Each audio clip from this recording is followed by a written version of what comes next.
ខ្ញុំបាច់សូមធ្វើការអនុញ្ញាតគោរពនិងជម្រាបសួរពុកម៉ែបងប្អូននិងទស្សនិកជនជាទីគោរពថ្ងៃនេះជួបជាមួយនឹងខ្ញុំបាទ MC Play ខ្ញុំបាទសូមលើកយកនៅជោគជាតារាសីប្រចាំថ្ងៃសៅរ៍ថាតើនៅក្នុងថ្ងៃនេះដួងរាសីរបស់ពុកម៉ែបងប្អូនប្រែប្រួលផ្លាស់ប្ដូរទៅជាយ៉ាងដូចម្តេចនោះដើម្បីកុំឲ្យខាតពេលវេលាសូមអញ្ជើញរីករាយសន្តាប់ជាមួយនឹងខ្ញុំបាទដូចតទៅសម្រាប់អស់លោកអ្នកដែលកើតឆ្នាំជូតកណ្ដុរមាសអូបរ៉ាចិញ្ចឹមនាំលាភនាំជ័យនាំសុភមង្គលប្រាថ្នាអ្វីបានសម្រេចហើយអនាគតក្លាយជាអ្នកមានទ្រព្យស្ដុកស្ដំម៉ោងនាំលាភសំណាងគឺម៉ោង6ព្រឹកដល់ម៉ោង9យប់ពណ៌នាំលាភសំណាងគឺពណ៌សនិងពណ៌ក្រហមលេខនាំលាភសំណាងគឺលេខ44និងលេខ66សូមខមមិនលេខ888យកលាភសម្បត្តិទេវតាទ្រព្យមានបារមីស័ក្តិសិទ្ធិណាស់សេចេញភ្លាមទំនេរទាយឆុតបំផុតនិងមានសំណាងល្អនិងប្រទានសម្បត្តិមហាសេដ្ឋីមានលាភមានជ័យមានលុយចូលហោហៀសម្រាប់ឆ្នាំជូតនៅថ្ងៃនេះជោគជាតារាសីរបស់អស់លោកអ្នកល្អប្រសើរហើយបើទោះបីធ្វើអ្វីក៏ដោយតែងតែមានការរីកចម្រើនលូតលាស់និងមានជោគមានជ័យល្អប្រសើរសម្រាប់អ្នកប្រកបមុខរបររកស៊ីជួញដូរវិញមានការប្រជែងគ្នាច្រើនជាពិសេសមានប្រទាំងប្រទើជាមួយអ្នកមានមុខរបរដូចគ្នាហេតុនេះក៏បីមានការបើកចិត្តឲ្យទូលេបន្តិចទៅគ្មានរឿងរ៉ាវចម្រូងចម្រាសណាមួយកើតឡើងសម្រាប់ការធ្វើដំណើរទីចិត្តឆ្ងាយមានភាពសុខដុមទាំងពេលទៅនិងពេលត្រឡប់មកវិញរីឯបញ្ហាសម្ព័ន្ធស្នេហាកំឡោះក្រមុំមានការជឿនលឿនទៅមុខនិងផ្អែមល្ហែមល្អចំពោះគ្នាប្រពៃសម្រាប់អស់លោកអ្នកដែលកើតឆ្នាំឆ្លូវកូននាំលាភនាំជ័យនាំសុភមង្គលប្រាថ្នាអ្វីបានសម្រេចហើយអនាគតក្លាយជាអ្នកមានទ្រព្យសម្បត្តិស្ដុកស្ដំម៉ោងនាំលាភសំណាងគឺម៉ោង4ព្រឹកដល់ម៉ោង6ល្ងាចពណ៌នាំលាភសំណាងគឺពណ៌ក្រហមនិងពណ៌សលេខនាំលាភសំណាងគឺលេខ88និងលេខ99សូមខមមិនលេខ999យកលាភសម្បត្តិទេវតាទ្រព្យមានបារមីស័ក្តិសិទ្ធិណាស់សេចេញភ្លាមទំនេរទាយឆុតបំផុតនិងមានសំណាងល្អមានលាភមានជ័យមានលុយចូលហោហៀចំពោះឆ្នាំឆ្លូវនៅថ្ងៃនេះបើទោះបីធ្វើអ្វីក៏ដោយប្រយ័ត្នប្រយែងការទទួលខូចខាតអ្វីមួយរកនឹកស្មានមិនដល់ក្រៅពីនេះបើមានការទំនាក់ទំនងការងារឬធ្វើអ្វីមួយងាយមានការភ្លៀងផ្្លាត់ណាស់ក៏បីមានការប្រុងប្រយ័ត្នប្រយែងទៅជៀសផុតពីផលលំបាកទាំងពួងទៅរួចសម្រាប់ការធ្វើដំណើរទីជិតឆ្ងាយចូលប្រយ័ត្នប្រយែងក្រុមមនុស្សបៀតបៀនយាយីដោយប្រការណាមួយរីឯបញ្ហាសេចក្តីស្នេហាប្រុសស្រីមានដំណើរការថយក្រោយចូលមានការប្រយ័ត្នប្រយែងចំនួនវិវាទឈានដល់ការបែកបាក់សម្រាប់អស់លោកអ្នកដែលកើតឆ្នាំខាលខ្លាសេដ្ឋីចិញ្ចឹមមានប្រាជ្ញាឆ្លាតវៃមានគំនិតភ្លឺថ្លាហើយអនាគតក្លាយជាអ្នកមានអំណាចនិងទ្រព្យស្ដុកស្ដំម៉ោងនាំលាភសំណាងគឺម៉ោង5ព្រឹកដល់ម៉ោង8យប់ពណ៌នាំលាភសំណាងគឺពណ៌សនិងពណ៌លឿងលេខនាំលាភសំណាងគឺលេខ68និងលេខ99សូមខមមិនលេខ555យកលាភសម្បត្តិទេវតាទ្រព្យមានបារមីស័ក្តិសិទ្ធិណាស់សេចេញភ្លាមទំនេរទាយឆុតបំផុតនិងមានសំណាងល្អនិងប្រទានសម្បត្តិមហាសេដ្ឋីមានលាភមានជ័យមានលុយចូលហោហៀចំពោះឆ្នាំខាលនៅថ្ងៃនេះការប្រកបការងារមានការជឿនលឿនច្រើនផ្នែកក្នុងនេះមិនថាជារឿងប្រកាសឬក៏រឿងផ្ទាល់ខ្លួននោះឡើយសម្រាប់អ្នកប្រកបមុខរបររកស៊ីជួញដូរវិញមានការរលូនទៅមុខល្អនិងការរកប្រាក់កម្រៃទៀតសោតក៏ក្រាន់បើជាងមុនផងសម្រាប់ការធ្វើដំណើរទីជិតឆ្ងាយជួបភាពសុខដុមទាំងពេលទៅនិងពេលត្រឡប់មកវិញរីឯបញ្ហាសម្ព័ន្ធស្នេហាកំឡោះក្រមុំឬមេម៉ាយពោះម៉ាយក្តីជួបរឿងការយល់ខុសនិងភាពប្រចែកប្រច័ណ្ឌកំពុងលុកលុយច្រើនដូចនេះត្រូវកាត់បន្ថយការបង្កើតចំនួនវិវាទចេញពីខ្លួនខ្លះទៅប្រសើរសម្រាប់អស់លោកអ្នកដែលកើតឆ្នាំថោះទុនសាយមាសមានបារមីដាច់ជះមានអំណាចមានមនុស្សជាច្រើនជួយជ្រោមជ្រែងការងារតូចធំដើម្បីឲ្យអនាគតក្លាយជាអ្នកមានអំណាចនិងទ្រព្យសម្បត្តិមហាសាលម៉ោងនាំលាភសំណាងគឺម៉ោង6ព្រឹកដល់ម៉ោង8យប់ ពណ៌នំលាបសំណាងគឺពណ៌ក្រហមនិងពណ៌ផ្កាឈូកលេខនំលាបសំណាងគឺលេខ72និងលេខ87សូមខមមិនលេខ168យកលេបសម្បត្តិមហាសិទ្ធិមានបារមីស័ក្តិសិទ្ធិណាស់សេចេញភ្លាមទំនេរទេឆត់បំផុតនិងមានសំណាងល្អនិងប្រទានសម្បត្តិមហាសិទ្ធិមានលេបបញ្ជីមានលុយចូលហោហេចំពោះឆ្នាំថោះនៅថ្ងៃនេះបើលោកអ្នកមានការចាត់ចែងកិច្ចការងារចាស់ឬក៏កិច្ចការងារដែលនៅសេសសល់ពីមុនមកតែងតែផ្ដល់ផលល្អនៅពេលក្រោយវិញជានិច្ចចំពោះអ្នកប្រកបមុខរបររកស៊ីជួញដូរវិញមានការចម្រើនលូតលាស់ទៅមុខដូច្នោះជាឱកាសល្អក្នុងការផ្លាស់ប្ដូរមុខរបរឬបើកធ្វើចំនួនតូចធំបំផុតសម្រាប់ការធ្វើដំណើរទីជិតឆ្ងាយជួបសេចក្តីសុខក្សេមក្សាន្តដោយសពមួយដងរីឯបញ្ហាសម្ព័ន្ធស្នេហាប្រុសស្រីមានភាពយកចិត្តទុកដាក់និងផ្អែមល្ហែមល្អចំពោះគ្នាប្រពៃសម្រាប់អស់លោកអ្នកដែលកើតឆ្នាំរោងពោះអ្នកក្រេតមន្ត្រីចិញ្ចឹមធ្វើកិច្ចការងារអ្វីមួយអ្នកតែងតែមានគំនិតជ្រះថ្លាប្រាថ្នាអ្វីបានសម្រេចហើយការងារតូចធំតែងតែមានអ្នកគ្រប់គ្រងទំនុកបំរុងសពគ្រប់បែបយ៉ាងម៉ោងនាំលេបសំណាងគឺម៉ោង5ព្រឹកដល់ម៉ោង8យប់ពណ៌នំលាបសំណាងគឺពណ៌ប្រផេះនិងពណ៌ក្រហមលេខនំលាបសំណាងគឺលេខ58និងលេខ67សូមខមមិនលេខ168យកលេបសម្បត្តិអុកញ៉ាមានបារមីស័ក្តិសិទ្ធិណាស់សេចេញភ្លាមទំនេរទេឆត់បំផុតនិងមានសំណាងល្អនិងប្រទានសម្បត្តិមហាសិទ្ធិមានលេបមានជីមានលុយចូលហោហេចំពោះឆ្នាំរោងនៅថ្ងៃនេះបើទោះបីធ្វើអ្វីក៏ដោយតែងតែមានការជឿនលឿនគួរសមម្លោះហើយរកកិច្ចការងារបើលោកអ្នកសម្រុកធ្វើតែងតែបានជោគជ័យត្រឡប់មកវិញសម្រាប់អ្នកប្រកបមុខរបររកស៊ីជួញដូរវិញឃើញថាទាំងការជួញទីជិតឆ្ងាយមានភាពលំនឹងល្អពោលគឺមិនមានអ្វីប្រែប្រួលដូចជាទីគាត់សំកនោះទេសម្រាប់ការធ្វើដំណើរទីជិតឆ្ងាយមានភាពប្រទាំងប្រទើសនិងបញ្ហារត់ចូលច្រើនក៏បីមានការប្រុងប្រយ័ត្នប្រយែង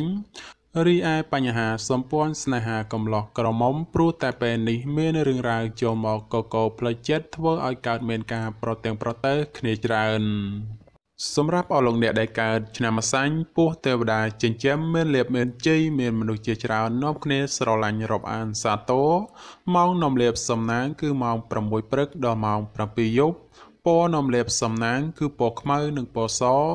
លេខនាំលេបសំណាងគឺលេខ56និងលេខ85សូមខមមិនលេខ999យកលេបសម្បត្តិមហាទ្រព្យលុយរយលានមានបារមីស័ក្តិសិទ្ធិណាស់សេចេញភ្លាមទំនេរទេឆត់បំផុតនិងមានសំណាងល្អនិងប្រទានសម្បត្តិមហាសិទ្ធិមានលេបមានជ័យមានលុយចូលហោហេចំពោះឆ្នាំម្សាញ់នៅថ្ងៃនេះលោកអ្នកធ្វើអ្វីក៏ដោយតែងតែមានការប្រុងប្រយ័ត្នប្រយែងនិងយកចិត្តត្រជាក់ដាក់ខ្លួនឲ្យបានកម្រិតខ្ពស់ទើបមិនមានបញ្ហាចោទឡើងសម្រាប់អ្នករកស៊ីជួញដូរមិនត្រូវបោះទុនអ្វីមួយដោយតក់ក្រហល់ឡើយបើពុំនោះទេនឹងជួបរឿងសោយអស់ប្រាក់កាក់ពីខ្លួនហើយត្រូវមកដេកសោកស្ដាយពុំខានសម្រាប់ការធ្វើដំណើរទៅទិសឦសានឲ្យប្រយ័ត្នប្រយែងបញ្ហាក្រក់ចូលយាយីបន្តិចរីឯសម្ព័ន្ធស្នេហាកំឡោះក្រមុំមានដំណើរការប្រែប្រួលផ្លាស់ប្ដូរពីព្រោះងាយទាំងផ្អែមល្ហែមហើយក៏ងាយនឹងទាស់ទែងគ្នាដែរសម្រាប់អស់លោកអ្នកដែលកើតឆ្នាំមមីសេះមេតបចិញ្ចឹមនាំលៀបនាំជ័យនាំសុភមង្គលប្រាថ្នាអ្វីបានសម្រេចហើយអនាគតខ្លាចជាអ្នកមានទ្រព្យសម្បត្តិស្ដុកស្ដំម៉ោងនាំលៀបសំណាងគឺម៉ោង6ព្រឹកដល់ម៉ោង7យប់ពណ៌នាំលៀបសំណាងគឺពណ៌ខ្មៅនិងពណ៌ក្រហមលេខនាំលៀបសំណាងគឺលេខ47និងលេខ56សូមខមមិនលេខ168យកលៀបសម្បត្តិទេវតាទ្រព្យមានបារមីស័ក្តិសិទ្ធិណាស់សេចេញភ្លាមទំនេរទេឆត់បំផុតនិងមានសំណាងល្អ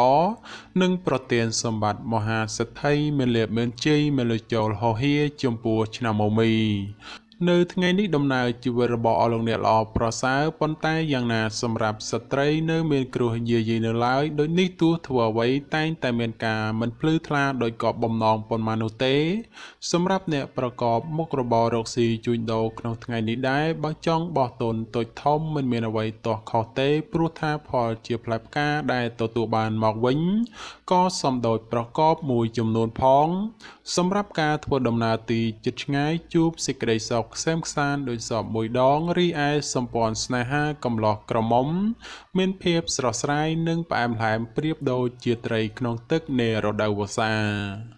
សម្រាប់អស់លោកអ្នកដែលកើតឆ្នាំមុំមេពពែមាសមានបារមីដែលជះឈ្នះអមេសត្រូវប្រាថ្នាអ្វីបានសម្រេចនិងអនាគតក្លាយជាសេដ្ឋីគហបតីឬក៏អ្នកមានជាន់ខ្ពស់ម៉ោងនាំលេបសំណាងគឺម៉ោង6ព្រឹកដល់ម៉ោង8យប់ពណ៌នាំលេបសំណាងគឺពណ៌លឿងនិងពណ៌សលេខនាំលេបសំណាងគឺលេខ52និងលេខ67សូមខមមិនលេខ777យកលេបសម្បត្តិអ្នកមានជាន់ខ្ពស់មានបារមីស័ក្តិសិទ្ធិណាស់សេចេញភ្លាមទំនេរទេឆត់បំផុតនិងមានសំណាងល្អនិងប្រទានសម្បត្តិមហាសេដ្ឋីមានលេបមានជ័យមានលុយចូលហោហៀចំពោះឆ្នាំមុំមេនៅថ្ងៃនេះបើទោះបីលោកអ្នកធ្វើអ្វីក៏ដោយតែងតែមានការគិតមុខគិតក្រោយពីព្រោះថាផលអាក្រក់នោះងាយកាត់ឡើងជាងសពមួយដងសម្រាប់អ្នកប្រកបមុខរបររកស៊ីជួញដូរនៅថ្ងៃនេះមុននឹងចង់ចោះទុនធ្វើអ្វីមួយត្រូវតែចេះគិតគូរឲ្យបានច្បាស់លាស់ជាមុនសិនមុននឹងអនុវត្តជាក្រោយទើបអាចទទួលបានផលល្អរីឯសម្ព័ន្ធស្នេហាកំឡោះក្រមុំមានដំណើរការប្រែប្រួលផ្លាស់ប្ដូរពីព្រោះងាយទាំងផ្អែមល្ហែមហើយក៏ងាយនឹងទាស់ទែងគ្នាដែរសម្រាប់អស់លោកអ្នកដែលកើតឆ្នាំវោកស្វាមន្ត្រីចិញ្ចឹមនាំលេបនាំជ័យនាំសុភមង្គលប្រាថ្នាអ្វីបានសម្រេចហើយអនាគតក្លាយជាអ្នកមានទ្រព្យស្ដុកស្ដំម៉ោងនាំលេបសំណាងគឺម៉ោង5ព្រឹកដល់ម៉ោង8យប់ពណ៌នាំលេបសំណាងគឺពណ៌ខ្មៅនិងពណ៌សលេខនាំលេបសំណាងគឺលេខ26និងលេខ96សូមខមមិនលេខ168យកលេបមហាសំពៅលួងមានបារមីស័ក្តិសិទ្ធិណាស់សេចេញភ្លាមទំនេរទេឆត់បំផុតនិងមានសំណាងល្អនិងប្រទានសម្បត្តិមហាសេដ្ឋីមានលេបមានជ័យមានលុយចូលហោហៀចំពោះឆ្នាំវោកនៅថ្ងៃនេះបើទោះបីប្រកបកិច្ចការងារអ្វីលោកអ្នកងាយមានការប៉ះទង្គិចជាមួយមនុស្សនៅក្បែរខ្លួនណាស់ក៏បីមានការប្រុងប្រយ័ត្នប្រយែងបន្តិចទៅពុំមានបញ្ហាចម្រូងចម្រាសណាមួយកើតឡើងសម្រាប់ការរស់នៅក្នុងរង្វង់គ្រួសារត្រូវតែចេះអត់ឱនឲ្យគ្នាទៅមានភាពសុខដុមនិងប្រកាសមិនសូវហូរធ្លាក់ចេញសម្រាប់អ្នកប្រកបមុខរបររកស៊ីជួញដូរក្នុងថ្ងៃនេះការរកផលចំណូលជួបការលំបាកហើយតតែស្វែងរកបន្តិចទៅប្រកាសហូរចូលក្រន់ចិញ្ចឹមគ្រួសាររីឯសម្ព័ន្ធស្នេហាកំឡោះក្រមុំមានការជឿនលឿនទៅមុខនិងមានភាពផ្អែមល្ហែមល្អចំពោះគ្នាប្រពៃសម្រាប់អស់លោកអ្នកដែលកើតឆ្នាំរកាមន់មាសប្រាក់នាំលេបនាំសំណាងឧបរាជចិញ្ចឹមមានសំណាងល្អឈ្នះអមេសត្រូវប្រាថ្នាអ្វីបានសម្រេចនិងអនាគតក្លាយជាសេដ្ឋីគហបតីឬក៏អ្នកមានជាន់ខ្ពស់ម៉ោងនាំលេបសំណាងគឺម៉ោង5ព្រឹកដល់ម៉ោង7យប់ពណ៌នាំលេបសំណាងគឺពណ៌លឿងនិងពណ៌សលេខនាំលេបសំណាងគឺលេខ85និងលេខ92សូមខមមិនលេខ168យកលេបសម្បត្តិអ្នកមានជាន់ខ្ពស់មានបារមីស័ក្តិសិទ្ធិណាស់សេចេញភ្លាមទំនេរទេឆត់បំផុតនិងមានសំណាងល្អនិងប្រទានសម្បត្តិមហាសេដ្ឋីមានលេបមានជ័យមានលុយចូលហោហៀចំពោះឆ្នាំរកានៅថ្ងៃនេះផ្ដល់ផលល្អសម្រាប់ការសម្រេចចិត្តការងារឬក៏បណ្ដាក់ទុនរកស៊ីក្នុងរឿងអ្វីមួយពីព្រោះថាផលជាផ្លែផ្កាឆ្លើយតបមកវិញគ្រាន់ជាទីពេញចិត្តជានិច្ចបើជាអ្នកប្រកបមុខរបររកស៊ីជួញដូរមានការលក់ចែងទិញចូលគ្រាន់រស់រវើកគួសមហើយបើចង់ចរចារឿងអ្វីមួយតែងតែផ្ដល់ផលសម្រេចជានិច្ចរីឯគូស្នេហ៍កំឡោះក្រមុំមានការរីកចម្រើនលូតលាស់ទៅមុខនិងបើមានការចង់ផ្សំផ្គុំគ្រួសារផងជាឱកាសល្អប្រពៃបំផុតសម្រាប់អស់លោកអ្នកដែលកើតឆ្នាំចោសំណក់នាំលេបនាំសំណាងឧបរាជចិញ្ចឹមមានសំណាងល្អឈ្នះអស់មេសត្រូវប្រាថ្នាអ្វីបានសម្រេចនិងអនាគតក្លាយជាអ្នកមានទ្រព្យសម្បត្តិស្ដុកស្ដម្ភម៉ោងនាំលេបសំណាងគឺម៉ោង6ព្រឹកដល់ម៉ោង7យប់ពណ៌នាំលេបសំណាងគឺពណ៌ក្រហមនិងពណ៌ទឹកក្រូចលេខនាំលេបសំណាងគឺលេខ04និងលេខ87សូមខមមិនលេខ999យកលេបសម្បត្តិអ្នកមានជាន់ខ្ពស់មានបារមីស័ក្តិសិទ្ធិណាស់សេចេញភ្លាមទំនេរទេឆត់បំផុតនិងមានសំណាងល្អនិងប្រទានសម្បត្តិមហាសេដ្ឋីមានលេបមានជ័យមានលុយចូលហោហៀចំពោះឆ្នាំចោនៅថ្ងៃនេះលោកអ្នកធ្វើអ្វីក៏ដោយតែងតែទទួលនៅភាពកក់ក្ដៅខ្លះត្រជាក់ខ្លះ ហើយការបំពេញកិច្ចការងារអ្វីមិនសូវជារលូនល្អប៉ុន្មានទេព្រោះមានបញ្ហារកម្មចិត្តខ្លះយាយីសម្រាប់អ្នកប្រកបមុខរបររកស៊ីជួញដូរក្នុងថ្ងៃនេះវិញបើលោកអ្នកចង់បោះទុនតូចធំឬក៏ចង់រកស៊ីចូលហ៊ុនជាមួយអ្នកដទៃត្រូវតែចេះត្រួតពិនិត្យឲ្យបានគ្រប់ជ្រុងជ្រោយបើពុំនោះទេអាចជួបផលអាក្រក់ណាមួយនៅថ្ងៃខាងមុខជាពុំខានរីឯបញ្ហាសម្ព័ន្ធស្នេហាកំឡោះក្រមុំបើស្រឡាញ់គ្នាយូរហើយចង់ផ្សំផ្គុំគ្រួសារជាឱកាសល្អប្រពៃបំផុតសម្រាប់អស់លោកអ្នកដែលកើតឆ្នាំកុរជ្រូកនាំលាភនាំជ័យនាំសុភមង្គលប្រាថ្នាអ្វីបានសម្រេចហើយអនាគតខ្លាចជាអ្នកមានទ្រព្យស្ដុកស្ដំម៉ោងនាំលាភសំណាងគឺម៉ោង5ព្រឹកដល់ម៉ោង6យប់ពណ៌នាំលាភសំណាងគឺពណ៌ប្រផេះនិងពណ៌សលេខនាំលាភសំណាងគឺលេខ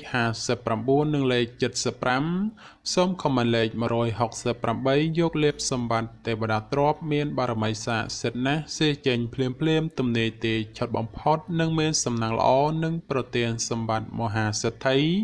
មានលាភមានជ័យមានលុយចូលហោហៀចំពោះឆ្នាំកុរនៅថ្ងៃនេះដំណើរជីវិតរបស់អស់លោកអ្នកឃើញថាល្អប្រសើរហេតុនេះបើចង់ធ្វើអ្វីតែងតែផ្ដល់ផលជាផ្លែផ្កាមកវិញគ្រាន់ជាទីពេញចិត្តជានិច្ច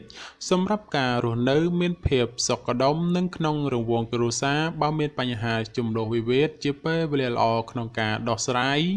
សម្រាប់អ្នកប្រកបមុខរបររកស៊ីជួញដូរនៅថ្ងៃនេះវិញបើលោកអ្នកចង់បើកហាងថ្មីឬក៏ចង់ប្រកបមុខជំនួញអ្វីមួយជាឱកាសល្អប្រពៃបំផុតការធ្វើដំណើរទីជិតឆ្ងាយមានភាពសុខដុមទាំងពេលទៅនិងពេលត្រឡប់មកវិញ